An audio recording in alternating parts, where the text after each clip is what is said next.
Welcome back to another episode of Questionable Treatments, where I, Ryan, am joined by my wonderful, not mean at all wife. That's kind of rude. What's your name? Yeah, they know my name by now. All right, Kim, and we're going to be talking about something else horrible that I don't know about yet, so let's get into it. What is it? Okay, so again, if you're new here and you're not listening to this in order, which you don't really have to if you don't want to, I've already talked about with Byberry what went on in asylums, which is pretty across the books for all public asylums and some private asylums. What I'm doing now after this, like I did with the last one, is I'm going into more of the treatments that these asylums and the superintendents there really made widespread in the United States. Okay.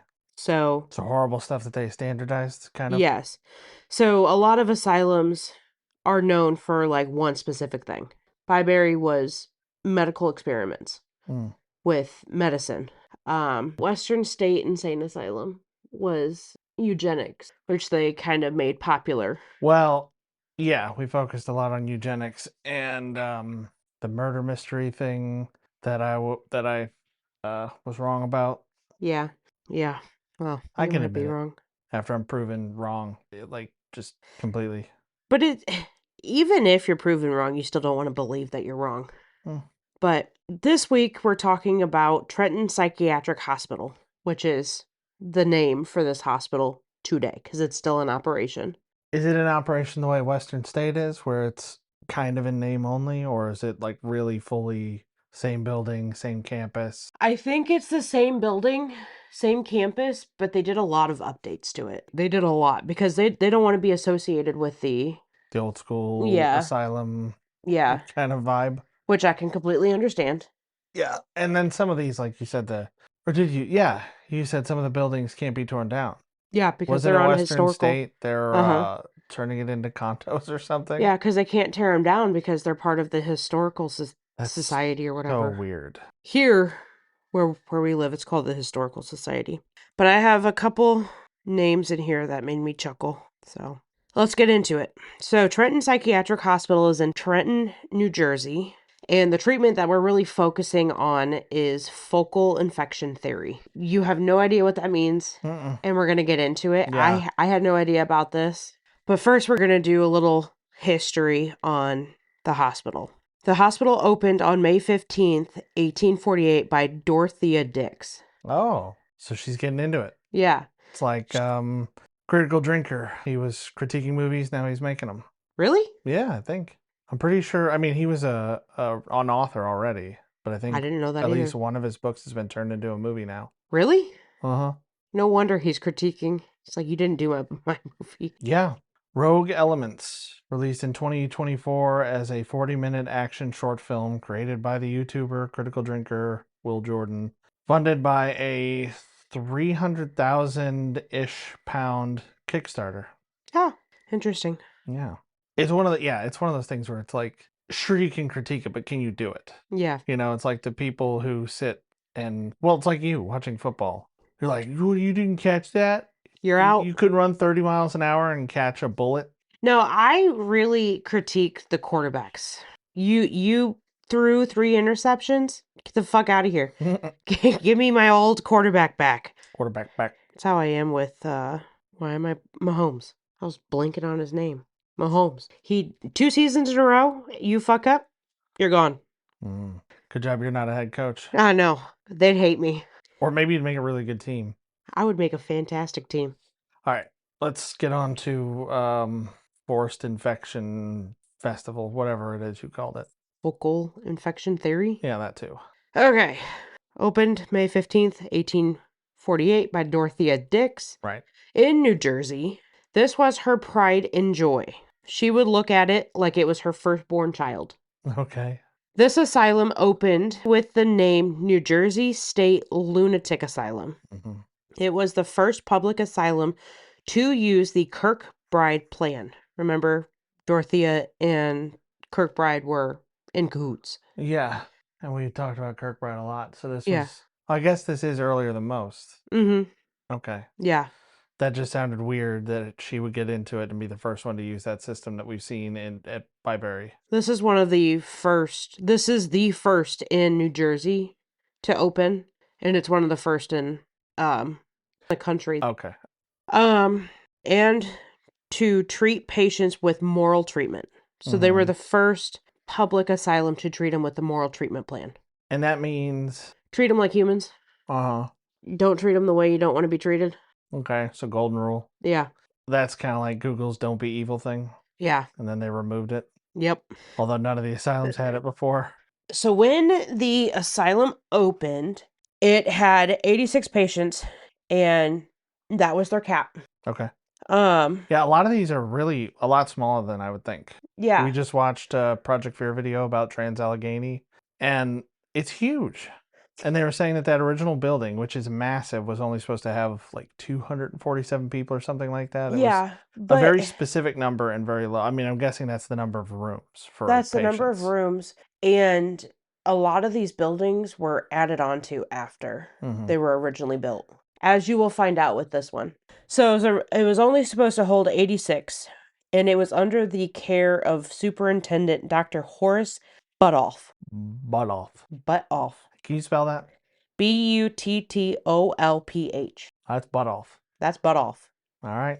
Originally, it was only able to house 86 patients, but there was later an extension to the main building where it would be able to hold up to 336. Okay, so they more than tripled the size of it with the add-on. Yes. New Jersey mandated the asylum or asylums, whenever they did this, to keep patients for 6 months or more to make sure the patients were able to get the full treatment that was needed. Kind of fucked up. How do you mean? Well, they're already in a place that's fucked up. Well, it wasn't when it was built. When it was built, sure. You haven't gotten into why it's bad yet. You're just saying It's they an want to keep asylum. people there and make sure they're treated well. And Yeah, treated, but that leads to overcrowding. If you're like forcing the stay to be too long. yeah. If they're treated within 3 months, but they have to stay to 6 months, now they've gone back to being insane because they're stuck there. because they're stuck there. Yeah, I'm back to the mental exhaustion one from Yeah. last time. Like, oh, my brain is fried. Okay, welcome to your home for the next half a year. Yeah. Yeah, good thing that was Virginia and not New Jersey, because I don't know if they had that law or not. Oh. Dorothea Dix retired and later died at the asylum in 1887. How ironic. She died at the asylum? Yeah. Did she live there? Yeah. Like as a patient. Okay. Yeah. Go on. There's not a whole lot on it, but are we gonna? Okay. There's not a whole lot that I could find other than she was there as a patient, probably because she was old. Oh, yeah. Or it's like, why would I go to a nursing home or hire this care when I own the hospital? The facility? Yeah.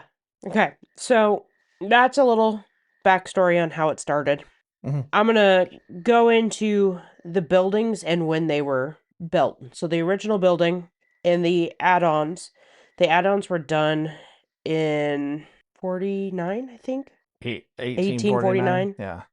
So the original building had 6 female wards, 6 male wards, staffing quarters, a chapel, offices, kitchens for each ward, and treatment rooms. Big place. Treatment rooms being where they do the fucked up procedures. The infection thing. No. And whatever. Not at this time. Oh, okay. Well, but where they would. Where they will be, yeah. Oh, I lied. So first extension to original building was 1853. Added rooms for 250 more patients. So which is where we got to us up to the 336, yeah. Okay. I can't even remember what I researched. That's nice. Go Colds. Same year, bowling alleys, museum, exercise room, reading rooms were added. A museum? A museum. Let's look at the history of these awful treatments. Is that what it is? Like a medical museum, maybe? I think so. I don't know. It didn't say what kind of museum it was. And I doubt they had a T-Rex skeleton. That'd be awesome, though. Could you imagine people who actually need to be in a lunatic asylum going in, and it's like going into the Science Center in St. Louis with the giant automated whatever, like dinosaurs? Yeah. You know when you come in on the second floor and there's like a 20-foot T-Rex moving? Yeah. That'd be so cool. That would be very uncool if you were suffering from some kind of mental break. Like schizophrenia. You know, I was thinking about this the other day. So, ADHD medication is basically methamphetamine, right? Yeah. And the German army were given basically methamphetamine, right? The soldiers, Uh-huh. because it made them fight harder and longer. Uh-huh. Does that, I would assume that means that somewhere in the ranks of the army were a number of people who had ADHD who we didn't know that was an option back then, who experienced Being normal for the first time? everybody else around them is going into this berserker mode and they're experiencing clarity for like the first time in their lives, going into these horrific battles where everybody around them is fighting for like days at a time or whatever. Yeah. I mean, that's most likely true. There's a lot of people who have ADHD who have tried meth or cocaine or something like that, and they have no effect to it. Mm. Yeah, I have no idea what ADHD is like except for videos that people put online where this is what ADHD is like, and it shows them like walking into a room with a glass of water. They go to sit it down, it's gone. They look over, it's back in the kitchen, but it's presented as things sort of appearing and disappearing in time, moving really fast or really slow. Yeah. Yeah, it's because they're constantly thinking Yeah, and I've processing. seen a few that presented it really well that way. It's because this like thought process that's just Yeah. constantly pulling them away from what they're doing. Yeah. And ADHD medication is a stimulant. Right. So it somehow counteracts the effects of ADHD. Which is Weird. very weird. Yeah. This is the opposite of the whole opposite fix opposite thing Yeah. that we've talked about before. Yeah. That, oh, they're hyperactive, let's give them more of that. Yeah. But back to buildings. 1858 laundry building was added. 1863 main building had another extension added for rooms for another 200 patients. So now we're up to 536. 1876 some patients were moved to an asylum in Morristown. 1889 chronic and incurable building was opened. And then when we talk about the superintendent that we're going to talk about, Decent metal band name, by the way. Chronic and Uncurable. I listened to it. That could be us. You be chronic, I'll be uncurable. Yeah. But the superintendent we're going to talk about, he opened a school for training nurses and a lab. So a like Research lab or pharmaceutical lab? both. Because from the documentary video game Sherlock Holmes Awakened, some of these facilities had some kind of lab to manufacture their own medicines. Byberry did. So who knows? By 1954, there was overcrowding by a lot. Total By patients 1954? 1954, yeah. So we just did a 50, 60-year jump? What was the last date you touched? Like 1880 something? 1889. Okay. There wasn't really any more buildings added Okay. or like extensions or anything. Total patients was 4,237. There was supposed to be 2,000, more or less. So roughly about 2,000 more than they were supposed to have, which is pretty, Pretty standard. yeah, pretty on par with everybody else. How big were the rooms? Do we know? Just like a normal hospital room now. I mean, a normal hospital room now houses 2 people. Yeah, that's how they were Maybe then not too. for a year. Yeah, that's how Or they were then. But they would have beds lining the hallway. Each room was wall to wall beds. so in Beds in the some cases, hallways. were they upping the theoretical maximum capacity without adding rooms? Correct. They're just saying, well, we really could double these up or triple these up. So Mhm. now our capacity's higher. Yeah. Okay. So now we're going to go into the theory. Starting in the 1890s, there was a theory the body was full of toxins, which was theorized leaked from the GI tract, teeth, tonsils, colon, stomach, and etc. So everything that your GI tract is, Mm-hmm. even stuff that you don't think is part of the GI tract, Right. they thought was full of toxins and was leaking it into the body, which is not true. I mean, that's kind of the tagline for all these treatments. Yeah. They thought it did this. Not true. Yeah. So the name of this theory, auto intoxication. In the 1890s, there was a French doctor that did a study to see which tissues, nope, that's not what it says, to see what issues would arise when the body was full of foci bacteria, which is urinary and bowel bacteria. Isn't that great? I don't like where this is going. The doctor who did the study, Charles Bouchard? Bouchard. Bouchard? I don't know. You said He's he's French. French? Yeah. Probably Bouchard. Okay. I like that better. He did a study with animals where he would inject the animals with feces and or urine. Yeah, that sounds right. Pretty on par That's with the what time. I was expecting. Most of the animals died. Surprise, surprise. It was believed if these toxins leaked into the body from the colon, it could cause many illnesses, which is true, but it shouldn't be happening. So the illnesses that they were thinking would be malaise. Do you know what that is? Being lazy, No. apathetic. It is the general feeling of being uncomfortable, ill, or in pain Okay. with no true cause. Okay, yeah. Depression, insomnia, fatigue, dizziness. Those are just a few. So, like anything you could be feeling, Is it because you is got you- poop in your blood? it's because you got poop in your blood. I know what's wrong with it. Got a bunch of poop in it. This theory had backing by some major names in the medical industry. I think it's Ailey. I don't remember where he's from. Mechnikov, a famous biologist who discovered phagocytes. How do you spell the name? Which one? Do you know what phagocytes is? I don't know what they is or are. White blood cells, basically. The Oh, ones okay. that attack infection and stuff. Yep. The ones from Osmosis Jones. Yeah, sure. Did you not ever see that movie? No, Go you are on. disappointed. Perpetually.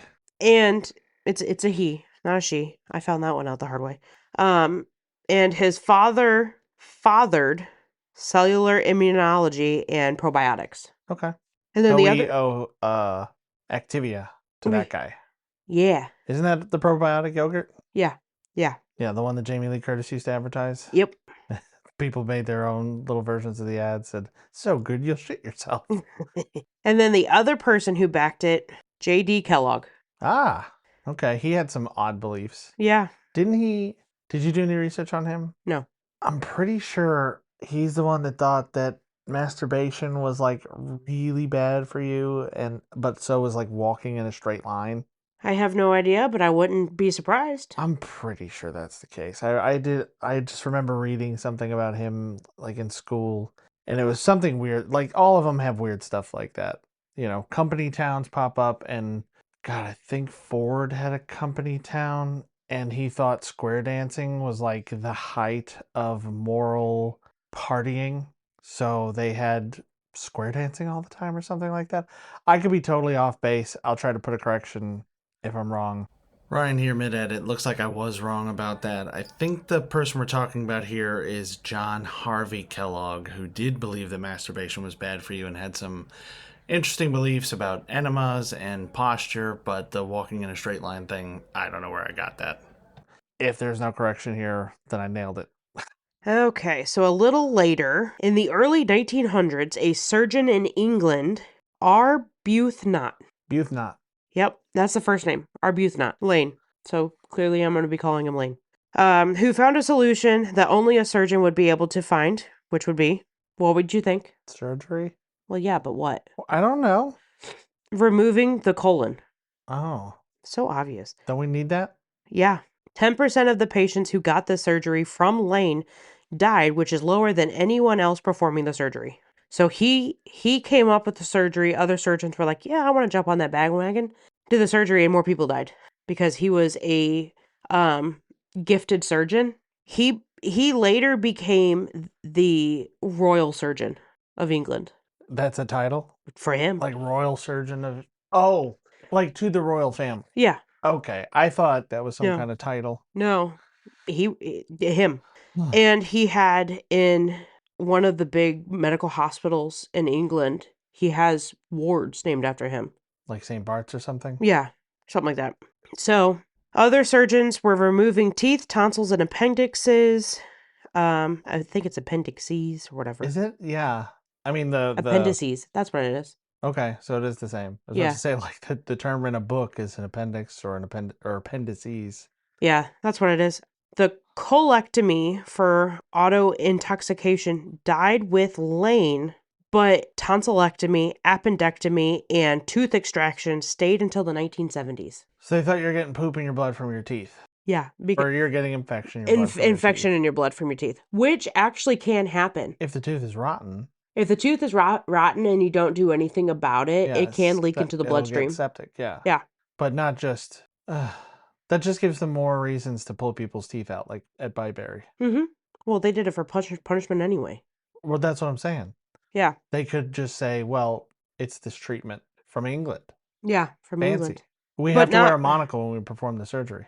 But not, it didn't become popular in the United States until Henry Cotton, which we're going to talk about. Henry went to school, I don't know where, I don't know when. He was a protege of Adolph Meyer at John Hopkins Hospital and went to Trenton in 1907. So he did some stuff under Adolph, and Trenton was like, yeah, I like him. He was quite young. He was like 28 when he became a superintendent. So they're like, this is the best guy for this. Yeah, that's really young. With Even him, back then, that's real young. Mm-hmm. With him being young, he was able to look at the issues and see problems that needed to be fixed. Sure, like Instead of fresh just eyes, covering it up. right. Yeah. He installed fire alarms, opened a nursing school, hired social workers, and started occupational therapy at Trenton. Pretty progressive, forward-looking stuff. Yeah. So Cotton did not believe mental illness was only hereditary, which was believed earlier before this, as we talked about in the last episode. Right. He believed there was a bacterial component to it because he also studied bacteriology, to study bacteria. Yeah. So he did psychiatry and bacteriology. He also went abroad to like Germany or something and studied under Alzheimer. Oh, the other guy. Mm-hmm. What diseases, man? It's trippy going through the names because, I don't know, you don't talk about the people modern diseases are named after because they're usually named after like patient zero. Yeah. At less so than the doctor who discovered it. Yeah. So in 1913, there was a study done where the brain of a patient with general paralysis of the insane. So he couldn't move his crazy? His brain didn't work, is basically what they're saying. Paralysis of the insane means you're... Yeah. It's basically caused by syphilis. It's syphilis is what they're But saying. it's like a mental paralysis? Uh-huh. What does that mean? How does that manifest? Most of the time you start going nuts Uh-huh. and then you're just not there. One sympathizes. Yeah, especially that teacher. So the brain of a patient with GPI was autopsied after death and found to have spirochetes, a type of bacteria that is a spiral rod, which is typical for syphilis and Lyme disease and a lot of other diseases. Is that what Lyme disease does? Yeah.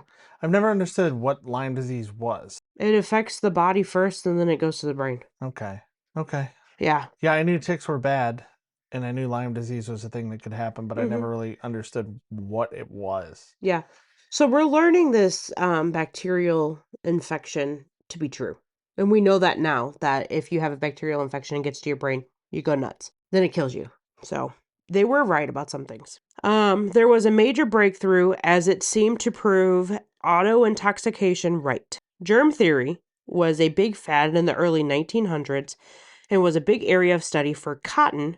So when there was a microbacteria, pus, or toxins they released found in the brain, he was excited.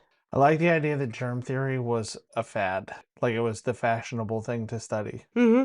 Yeah. Especially for like asylums at the time of Cotton. Right. Like, hey, don't pee in that water and then drink it. Yeah. Ooh, so hot right now. Yeah. Cotton was not a maverick. Do you know what that means? An innovator, leader, trailblazer. Basically. Meaning a loud voice who challenged standard practices to find a new solution. Okay, maybe put a little bit better than me. He was not a maverick in psychiatry, but he was one voice of many that was excited about the new diagnosis for patients. In 1915, Cotton became a believer of focal infections and brought all the technologies of modern bacteriology to the mix and started to perform surgeries on patients. Do you know where this is going? No. So Modern technology in 1915, I'm thinking steam engines and stuff like that, and electricity. So this is when X-ray started being a big thing. Drawing blood and doing labs and stuff really started to be a big thing. So a lot of good stuff came from it, but they just went a little wacko. Lost the plot. Yeah. So focal infection, what they mean by that is you have one place that is infected and then it infects the whole body and makes you insane. Yeah. That's basically what I mean by that. So the first to go were teeth. Any tooth that looked like it had a problem, it did have a problem, or there was a problem with the gums, gone. Okay. So Cool that all there's a teeth, distinction, but all teeth are gone if one of them all has a teeth. problem. If one tooth had a problem, what's to say the other teeth don't? Mm-hmm. So all teeth are gone. Okay. Do they replace them? Nope. You don't get cool Gold teeth? or like Jaws from Moonraker, like the Mm-mm. metal set where you can bite a billiards ball. I don't think they had the technology at that time. I don't think I didn't know they had X-rays. They had X-ray, I but know. they didn't Well, I'm saying I have didn't know until you said it. posts and stuff. Yeah. When that didn't work with many patients. Now that is one thing that seems like it would have come from back then. Dental posts. Mm-hmm. Like, oh, we need to put in fake teeth. We're gonna hammer a post into your jaw Well, they used and to stick use some teeth on that. bridges, but if you have no teeth, There's nothing for the bridge to attach to. yeah, kind of not useful at that point. When removing teeth didn't work for patients, no organ was safe. Maybe the heart and lungs, but maybe. Tonsils gone. Sinuses removed. Okay, what does that mean? Oh, they started going down What is and up. sinus? So what is how do your sinuses go? They are forehead, underneath the eyes. I think there's one other place for them, but they're here, and they would cut them out. How? I have no idea. Okay. But they were gone. Because when I think sinuses, like yes, I think that, but I also think how you breathe through your nose. Mm-mm. Did they like sew up people's noses? Mm-mm. Okay. No. Others that were removed: spleen, stomach, colon, cervix, gallbladder, testicles, ovaries, hindgut, which is a part of the intestine, and thyroids. All removed. Thyroids. Thyroids, gone. Cotton did this. Gone. Why why'd you make that face? Because he's crazy. Cotton reported to many governments, many boards, and universities he had an 86% cure rate, but there was a 30% death rate, Yeah. which is in today's medicine, if there's a 30% death rate, it's not being done. Right. If there's like a 1% death rate, don't they not do it? No, it has to be I feel like there's so much now lower than 5. with like litigation and just such a low tolerance for risk. Yeah. I mean, Because anybody going in, if you have a 1 in 5 or whatever, you have a 20% chance of dying. But if you think Any of, reasonable person is going to go, okay, if 5 people go in to do this, and one of one them of us dies. ain't coming out. Yeah. That's not, I mean, those aren't odds I'd want to mess with. But if you think of like chemo, which is a practice for treating cancer, there's a high death rate with that. Yeah, but that's because the cancer's going to get you anyway. Maybe, but it has to be lower than a certain number. But this is still like, we think this works. 30% of the people who try it are going to die anyway. Yeah. Whether it cures them or not. But Cotton's report of 86% cure rate also included the dead. The dead were cured? Yeah. I mean, So really it was 56% cure technically rate. the mental illness is gone. Yeah, if the person's not there either. Cotton was invited to do lectures at Princeton about his innovative surgery that cured the mental illness. A lot of psychiatrists were floored by this new procedure and were willing to hop on that bandwagon, although most not as aggressive as Cotton, meaning Cotton was removing organs. Most of them were just removing teeth, tonsils, and appendix. And did that do any good? Less people died. I mean, but is there any truth to any of this? Is there any real link? I mean, if you have like a real problem with an organ, I guess maybe. Yeah. Oh, we're getting to that. If you have some kind of septic shock or something. Like your appendix can burst and it can kill you. Yeah. I mean, I Makes you guess go taking the septic. appendix out, whatever. Yeah. So with the high success rate for these surgeries, there were paying families that would bring family members from all over the country to get the cure that was promised. Kind of fucked up. Mm. So in my research, I read about this patient. I can't remember her name or the family name. It's a Fisher is the last name. And their daughter was a secretary, unpaid for her father, was stuck at home, basically had nothing really to live for. So she was depressed. She was engaged to get married after a little while. but her husband was going to war, to the First World War, Okay. and she was depressed because she didn't think her husband was coming back. Logical. Pretty good chance of him not coming back. Yeah. But because of the stress of that not really having anything going on in her life, she went manic. Yeah. And she started talking to herself, hearing things, full manic episode. And so her family put her in a private hospital. Well, Fisher had connections to Kellogg, who had connections to Cotton, and Cotton got in touch with the family. And he was like, hey, Hey, your daughter's sad because her boyfriend went off to war? yeah, let me remove some stuff for you. So I believe, if I remember what I read right, they removed part of her colon after a bunch of pushing from Cotton. Like Cotton would call once a week for months. Like a car salesman. Yeah, it was Hey, we got a bad. new deal on Yeah, that colon removal. yeah. Better get down here. It didn't work, so they removed some more shit from her. Yeah. 4 days after the second procedure, she died. Yep, that's what I figured. Yeah. And then the family was like, yep, this treatment works. What? She's so cured, she's dead. Do we know if the fiance survived? I have no idea. It wasn't part of the article. How messed up would that be if he came back? And Cotton killed him. It's like she was so upset that we had this doctor kill her. Yeah. But that's one of like thousands of patients that this happened to. This made Cotton famous. Not the story. The families bringing family members to him. And made the state of New Jersey very wealthy. So of course they're not going to say anything. As the years went on and Why what? Why would it, just because they're paying for it? Because it's a state-run hospital. So the money from the procedures is going to the state. The money from families paying to have the procedure done is going to the state. Right, that's what I mean. Yes. Okay. As the years went on and his fame climbed throughout the US and Europe, Cotton continued to cut out organs of his patient and the death rate started to rise, mainly from peritonitis, which is the inflammation of the lining of the abdomen, basically.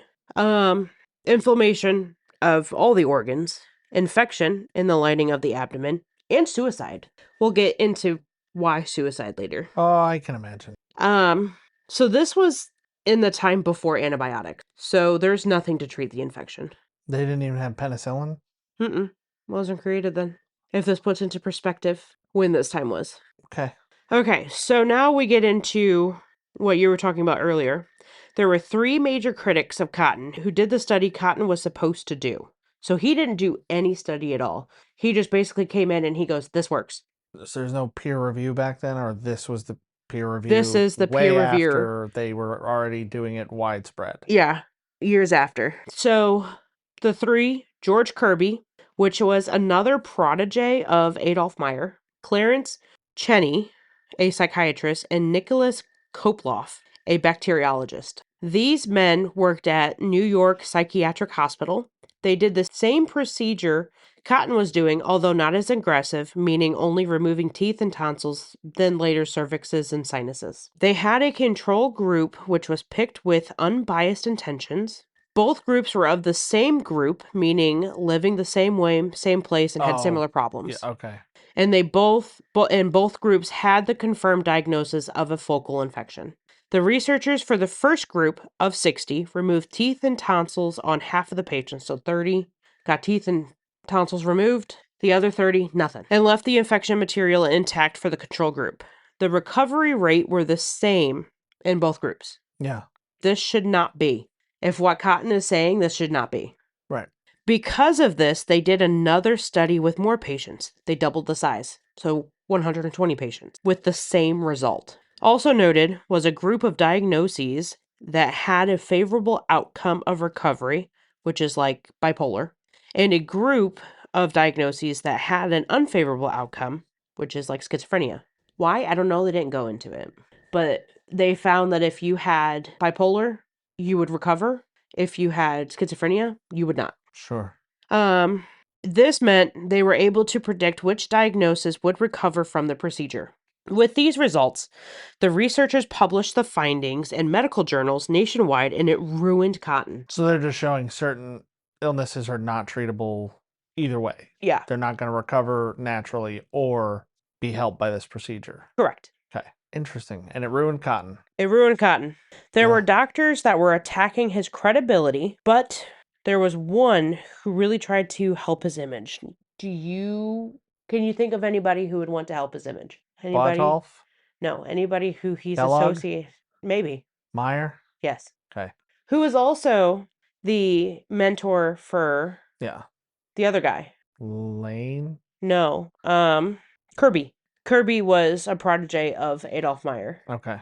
So Meyer would speak in favor of cotton and even went as far as silencing people working under cotton who tried to whistleblow about the barbaric procedure. Standard procedure still today. Mm-hmm. That's wild that that it would take years and so many deaths Yeah. to have anybody even think like, let's look at this. Or Yeah. do like a simple statistical analysis. Yeah, like it was in the 1920s when they did the experiment, and he started doing this in 1915. Yeah, that's so weird. Yeah. I mean, when I was in grad school, you would test you would test an outcome using like a t-test Mm-hmm. just to see did this thing actually have a result or is this random chance? Yeah. There's a variability in how people recover or whatever happens. Yeah, he didn't do it. Yeah. I think Oh, but you also said that he was reporting his own results. he was. He wasn't. I mean, God. And he didn't report his results in medical papers, in medical journals and stuff. He did it through newspapers. Yeah, there's no like white papers or whatever going on to Google Scholar or whatever back then. Yeah. They're just going to the newspaper and saying, I mean, this, I don't know. I mean, there's so much like sensationalism. The newspapers where you would drum up that kind of thing and people just believed stuff. Well, people wanted the mentally ill to be fixed. Yeah, but I mean, people were just ready to believe things. Oh, yeah, 100%. Like when, what is it, Eads Bridge? Uh-huh. Again, here in St. Louis, was first built using steel.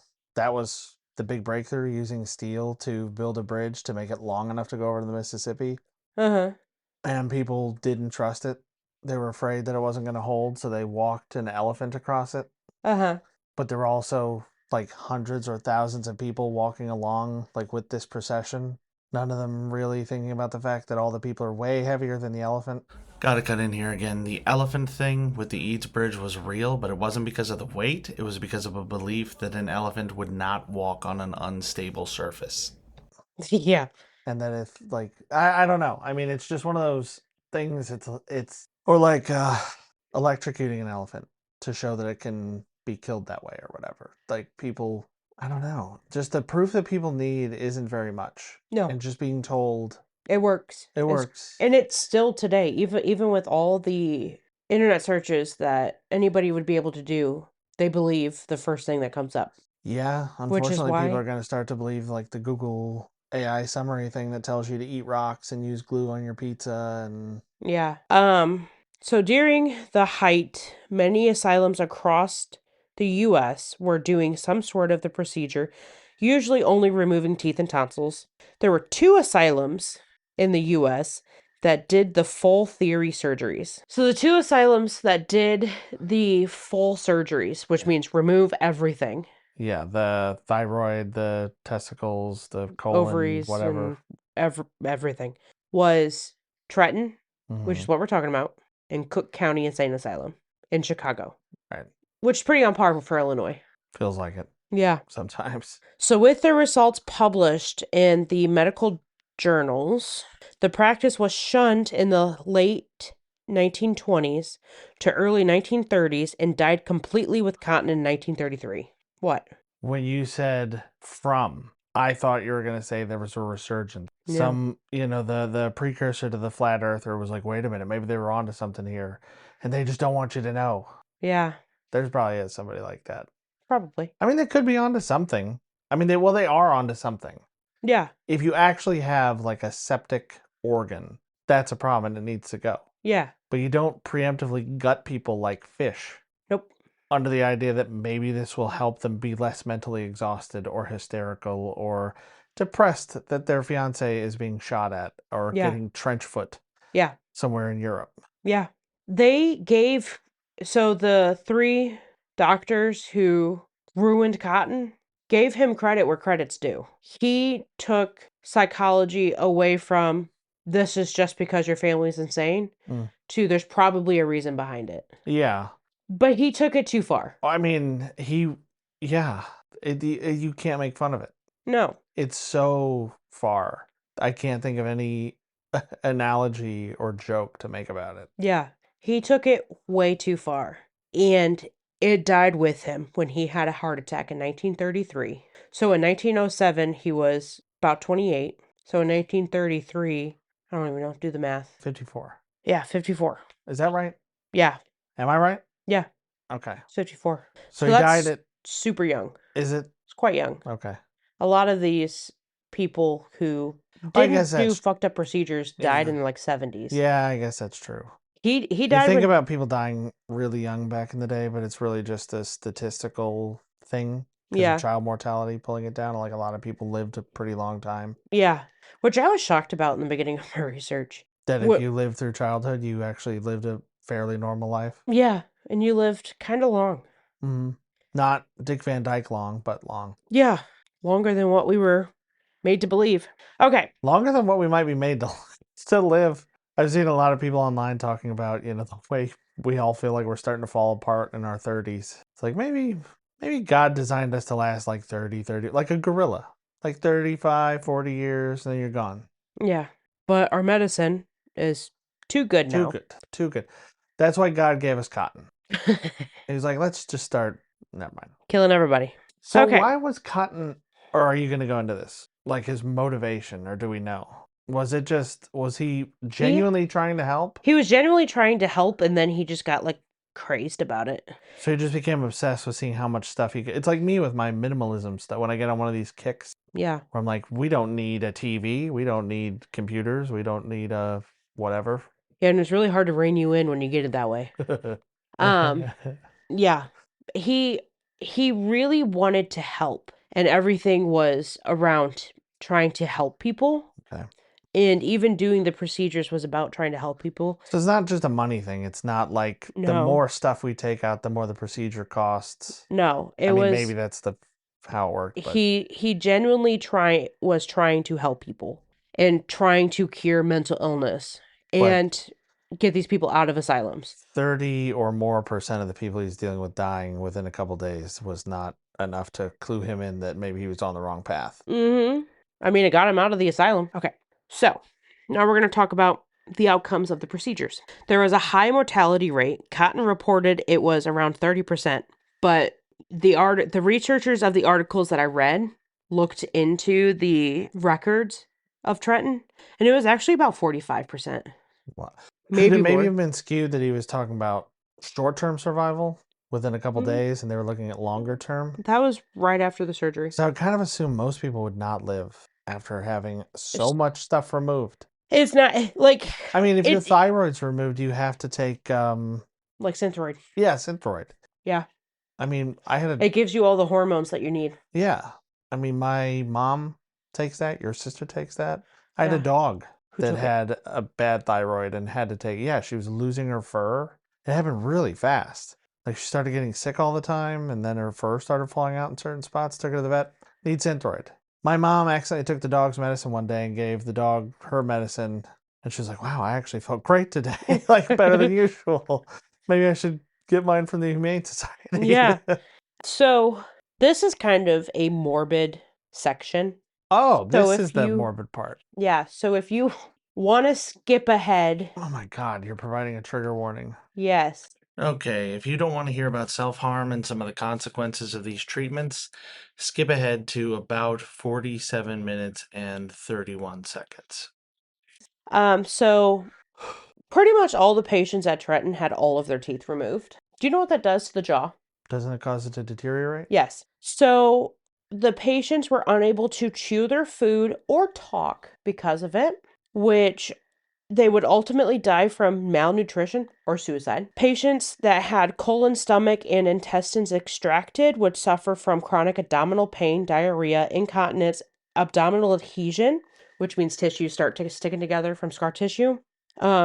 No nutrition absorption, because, no intestines. Many died from malnutrition or suicide. Did they not know how you got nutrition from your food?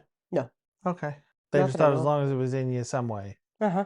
You got it somehow. Patients that had ovaries, testicles, and thyroids removed would suffer from hormone imbalance and throw them into early menopause if you were a woman, furthering mental illness, infection, and chronic pain. Cotton believed organs had no pain receptors, so there was no pain medicines given. And none of the patients saying this really hurts. Oh, they could say it all day long.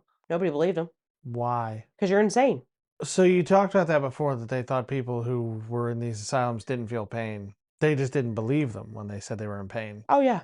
Oh, yeah. And many would die. And this includes the rich people. This includes the rich people. The people who were paying whatever amount of money, enough that it was moving the needle for a state. Probably, well, yes. So Cotton opened a private institution just to do surgeries for rich people. And they probably got pain medicine. No, No. because he didn't believe organs could feel pain. And the rich people, it didn't matter. Like the rich people, he didn't believe them either. Nope. And their families, when they complained that they're a family member, or did they just maybe get medication somewhere else? I don't even know if they had pain medication at that time. Wouldn't they have had like morphine or something? I think so. Well, you could buy heroin at the corner drugstore. Yeah, that's true. In 1915? I think so. I mean, this is based on novels. I've definitely read novels set back then. I mean, Well, we can clearly see that the media is to be trusted with this, you know? I don't know that the authors of the Detroit Electric Scheme would lie to me. Yeah. And because this was before the time of antibiotics, people would die from infection. Right. So this is way higher than 45%. Yeah, the suicide should be definitely added into that. Yeah. But we don't know how many actually died from that. So many more would suffer from ill effects of prolonged pain, which would cause high blood pressure, heart problems, and psychological issues, which would result in them killing themselves. And probably addictions, drinking themselves to death. I mean, that's something. Well, you couldn't, unless you got out, which is a possibility. I'm talking more like the rich folks who paid for this and maybe, or if you were rich and your family sent you there, Most did you of just those stay died. there? Pretty much, because you'd be driven crazy by the fact that you're in pain all the time. So another child has to stay. They did this to help get rid of their mental illness, and now they have to stay in an asylum their whole life because he did this and there's no medicine to help them. Or they died. Boy, I'm glad we do this little podcast. Okay, so we're past the bad part. Oh, I don't believe you. So now we're going into like the fears of the patient. Many of the patients at the time, even though they were suffering from mental problems, had a great fear of medical staff. As you can see, it is valid. Yeah. The patients who did not have the surgery saw what happened with the patients that did have the surgeries and knew their time was coming to be subjected to said surgeries, even though they would object. This was done without their knowledge or their consent. So they know they're going in for a procedure because they're getting knocked out for it. Yeah. But they don't know what they're doing. Yeah. But also the families didn't know. He wouldn't tell the families either. Kind of fucked up. Kind of, yeah.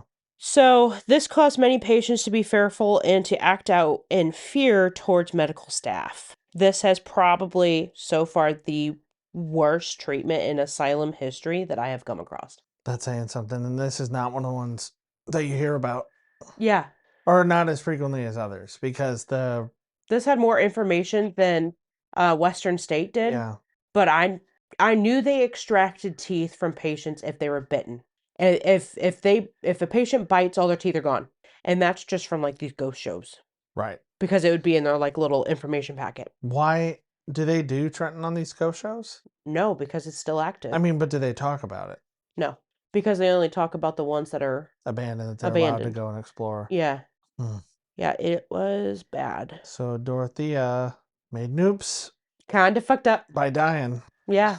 Should have been a vampire. Should have just stuck around a little bit longer. Should have left some instructions. Yeah. Hey, don't do any, like, people, if they say they're in pain, believe them.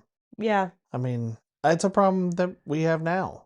I'm hurting. I need this medicine. You got to try to figure out, are they telling you the truth or are they addicted to it? Well, not even.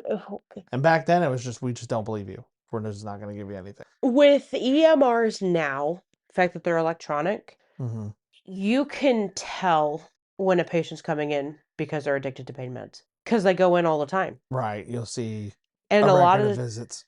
time these patients circle between hospitals Mm-hmm. and clinics and stuff, which is why EMRs are good. And with pain management clinics, they have to do blood tests once a month, I think. It's pretty often to make sure they're not on any other pain medicine and that their levels are where they're supposed to be if they're taking their medication correctly. So that's good. So this is a lot like Western, where if you look up anything about Trenton, you see Henry Cotton and Dorothea Dix. That's all you see. So there's not a whole lot of information about The rest of the treatment. the the rest of the treatment is pretty on par with everywhere But I else. mean, it's not explicitly telling you stories about that or. Yeah, not like Byberry did. Right. Byberry, Specific instances of things that happened to people there. yeah, Or. Byberry, it was just all information about the treatment of patients, and it just this little blurb in this one little article was like, oh yeah, and they did medication experiments too. It's like, okay, tell me more about that. Why can't I find that easily? Yeah, this stuff is like the horrific experiments the Japanese were supposed to have done during World War II with. Wasn't it like sleep deprivation? They did all kinds of shit. Yeah. Yeah, there's all kinds of like horrific things out there that they're said to have done, and I think the Japanese government has officially denied doing most of it for, the rest of the time since then. Yeah. But After Henry Cotton died, his pupils continued with teeth and tonsil extractions, but the abdominal surgeries discontinued. what about the thyroid? That's not abdominal. Well, that was done too. Would you die without a thyroid? Or would you just be sick a lot? You'd be sick a lot. You would die from infection because your thyroid has a big part in your immune response. These extractions continued till 1970 when psychiatric medication became available, deinstitutionalization became widespread, and more research into the theory was conducted, which is why you had to do the one more strep infection and then we're taking your tonsils out. Yeah. I got that same threat, and my body was like, bet. Many older people will tell you that their tonsils and their appendix were removed because they would do it preemptively. Yeah. So that way you don't get infection. Yeah. They don't do that anymore. Is that a problem? Tonsils are part of your immune response too. And appendix hold the good bacteria for your intestines. Okay, so you can live without it, but your immune system is weakened to an extent. Yeah, which is shocking because mine's not. And it's harder to. Oh, you need probiotics. Well, I have my appendix. No, I mean, a person without an appendix might need probiotics. Yeah. Yeah, I never got appendicitis. Thought I did one time. I just had really bad gas. That was great. That was a funny yard trip. I barely remember. I was in so much pain I was hallucinating. That was fun. How do you get rid of gas like that? You fart. Is that what it? Did they make you fart? Gas X, gas relief. I don't know how it helps, but it makes you fart basically. It also makes your body absorb the gas. I mean, you're pretty bad anyway. Well, you're the one that fed me Rice Krispie treats. How much were you? You know my family. Have you seen these videos of people who had like? Don't you get a bunch of air in your butt when you have a colonoscopy? Yeah. Yeah, because I've seen these videos that have popped up on YouTube Shorts and stuff like that, where it's people who are kind of still on that like Twilight drug. They're like not totally back yet. Uh-huh. And they're just like blasting these biblical farts. Do you know how they do that?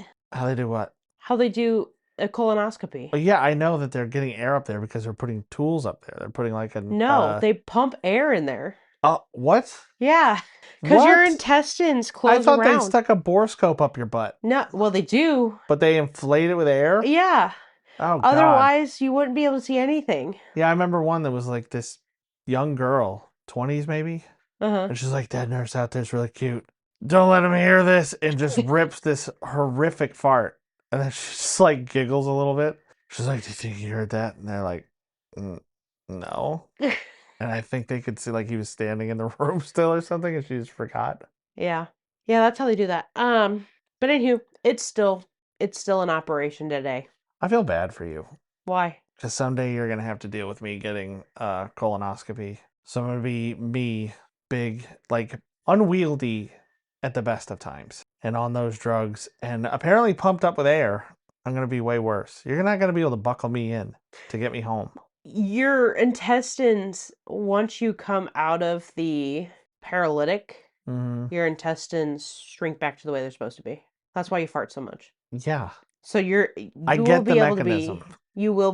be buckled in Mm-hmm. because you would have lost all the air right after surgery. I'd probably lose a couple pounds laughing so hard too. It's not gonna be good. I don't know how I we have got no onto shame. this. I have no shame about it. I don't know how we got onto The this. comedian Joey Cola said farts are humor from God. He could have made that fart come out anywhere, but he did that. And if you don't laugh, you're disrespecting the Lord. He's like, it could have come out your belly, but nobody would know. Wouldn't make any noise. That's true. But he's making it come out between the two biggest slabs of ham on your body. But that's Trenton. How do you feel? I mean, my fart jokes lighten the mood for me a little bit. Otherwise, it's so bad it doesn't feel real. Yeah. Like, I don't know how that could ever happen. How that could ever, like, all this stuff, it's like, how could that ever have happened? Kind of fucked up. The one I still don't get is how they could just ignore people who say they're in pain. Or just in pain to the point that they kill themselves over it.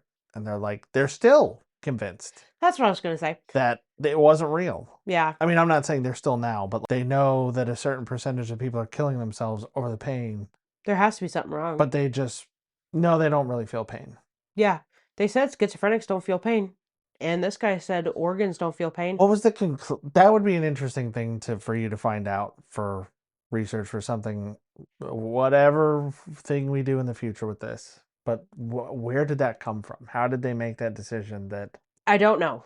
Like, I've heard of people being on... I mean, I think everybody's read these stories or heard about them online or whatever. These people who are like either on some kind of drugs or drunk or whatever, and they jump out a window and they don't really get hurt.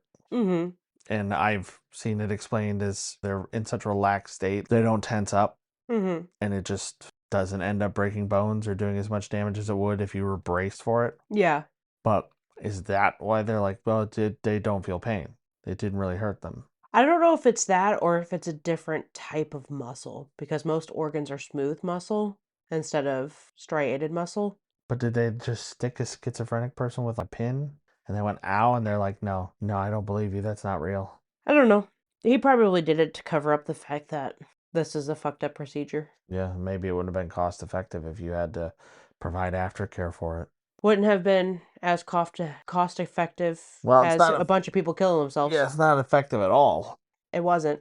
But it put forth the idea of this shit needs to be treated. He put infections in the crosshairs of a lot of people. Yeah, I guess. So there's some good things that came out of it.